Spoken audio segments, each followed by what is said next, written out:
Good afternoon from the KUOW newsroom. This is Seattle Now. I'm Paige Browning with the roundup of today's top stories. It is Thursday, March 26th. Starting off with a reminder today, we're still in this thing, our spring fundraising drive. Only a couple more days left in this fundraiser. And, we're going to shout you out once we've collected everyone's names, those of you who donated, unless you don't want that, of course. To be a champion of this show, give a gift today. $15 a month unlocks the new KUOW socks, and at $25 a month, we'll send you the coffee mug and coffee bean combo. Thank you so much for supporting public radio. Our donation link is in the show notes, and thanks again.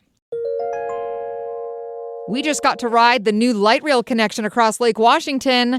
By we, I mean our producer Brooklyn did. Today's Sound Transit gave the news media a preview. Engineering and operations expert Craig Dalala explained that they've been testing the trains at a special facility in Colorado. But what we did is we built a simulated area where we have the track bridges, and we had hydraulic cylinders that could move them around to simulate the lake. The official opening of the 7-mile-long extension of the 2-line over the I-90 bridge is set for Saturday morning after being delayed a few times. The new light rail route across the lake will be the first in the world to run on a floating bridge. In other local news, Seattle wants a new trial over the death of a teenager in the CHOP, the Capitol Hill organized protest zone. Attorneys for the city of Seattle say the $30 million verdict is too high, and they plan to appeal it. In January, a King County jury found the city negligent in the death of 16-year-old Antonio Mays Jr., who died from gunshot wounds inside CHOP in 2020. The city is asking for a new trial, claiming there was a 90% chance that Mays would have died regardless of delays in medical care.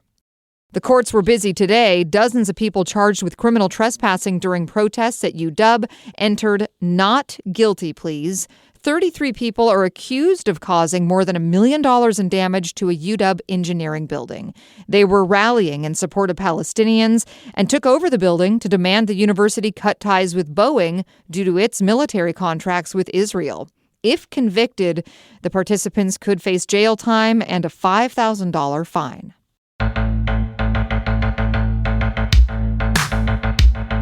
Seattle's losing another drugstore. Walgreens will close its location on 23rd and Jackson in Seattle's Central District in May. The Capitol Hill Seattle blog reports that the final day will be May 19th. The drugstore chain told the blog that customers can keep filling prescriptions until the closure, but it's the latest loss in the city's drugstore scene after Bartell Drugs went out of business last year. The next closest drugstore to the shuttering Walgreens is a 1.5 miles away inside a Safeway store.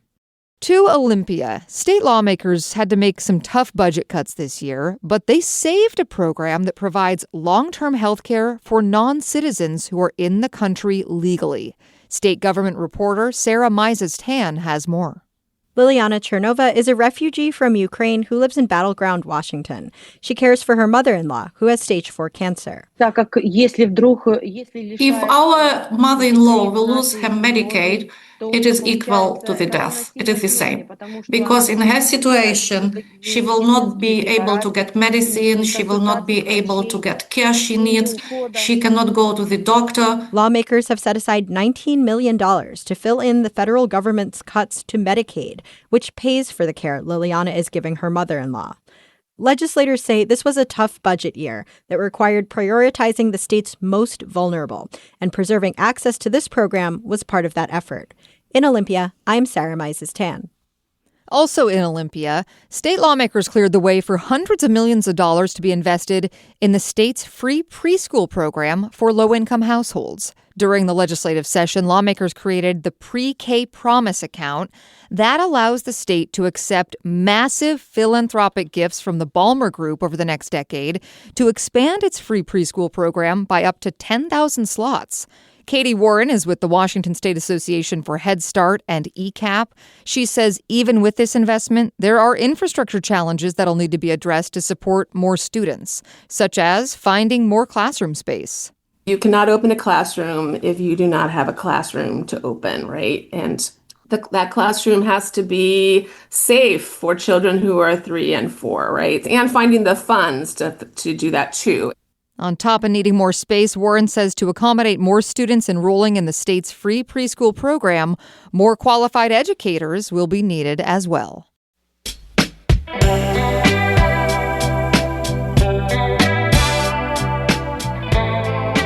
A couple more notes today before our big story. Seattle Mayor Katie Wilson has appointed a new director of Seattle Center, Randy Engstrom. He'll start almost immediately on March 30th. This key city position oversees one of the region's largest civic spaces and the site of some of Seattle's biggest events and landmarks.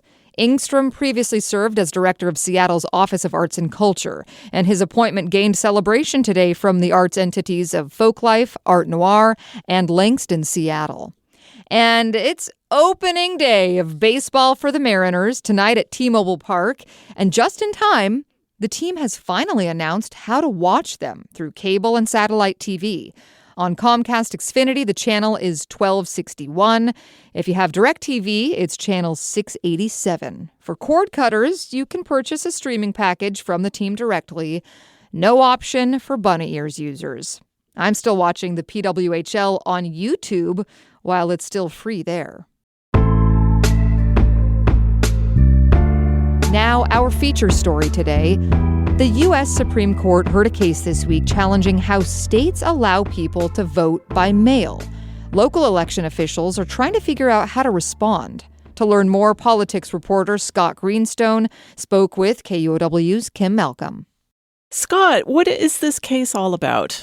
Hey, Kim. So this case is about if you and I fill out our ballots, right, and mail by Election Day, get them in the mail by Election Day, but they don't get counted until after Election Day, should those votes count? In Washington State, they would, right, as long as your ballot is postmarked by Election Day. Right. In Mississippi, they'll count it up to 5 days after, and that's what this lawsuit is about. The Republican National Committee is challenging that Mississippi law, saying all ballots must be received by Election Day. And from what we can tell, a majority of conservative justices seem ready to side with the Republican National Committee and overturn it. We're not going to know for a few months, though. So explain how a decision on a voting law in Mississippi might affect how Washington voters cast their ballots. Yeah, if the Supreme Court, right, the U.S. Supreme Court rules that you can only count the ballots that came in by Election Day, it would affect all states like us that do vote by mail, and especially that count ballots that come in. I mean, we count them even weeks after Election Day.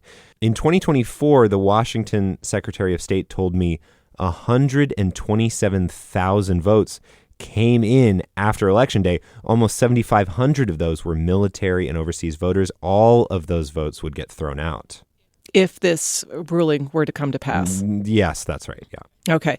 So if the court goes ahead and strikes down this Mississippi law, how big a deal would it be for our local election officials to adjust? I think that they could adjust. And I should say, for years, election officials here in King County have been telling voters, hey, if it's within a week of the election, just take your ballot to one of those drop boxes at the library or wherever is close. Right. They're saying don't go to the post office. Don't take the risk. Right. Don't take the risk. Not getting the postmark. Exactly. And as a result, they have seen the number of ballots coming in after Election Day drop to a very small percentage. Have elections officials here had anything to say about this potential ruling? Yeah, a lot of Democrats and election officials in King County have said this will disenfranchise voters. I will say some election officials in the past have pushed for it and think that it would actually be better to count faster. One of them was Sam Reed, Washington's Secretary of State from 2001 to 2013.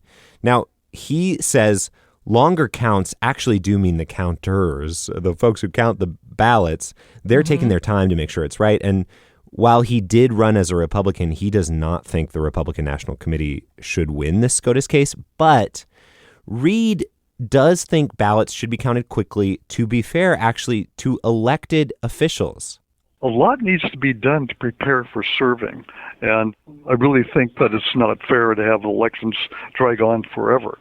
So Reed certified the infamously close 2004 gubernatorial election after Christmas. Right. And that did not leave new Governor Christine Gregoire much time to prep for the January legislative session, right? Right. Well, Scott, if the court goes ahead and rules against this Mississippi law, what would that mean for our elections this year? It could be chaotic. The court's decision will likely come out in June or July.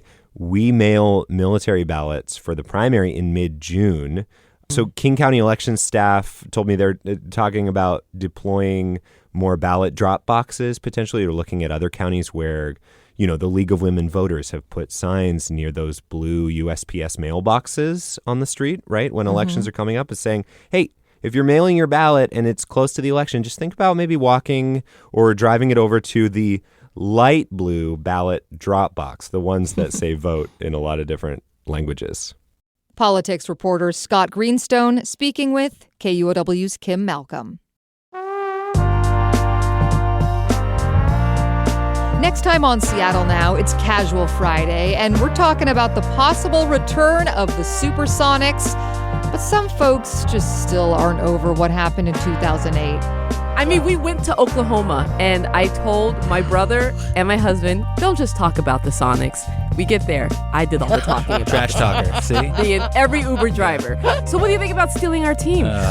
Hear more tomorrow morning. That's all for today from the KUOW Newsroom in Seattle. Our producer is Andy Hurst, and I'm Paige Browning. The interview in today's episode was produced by John O'Brien. Seattle Now and KUOW are members of the NPR network. See ya.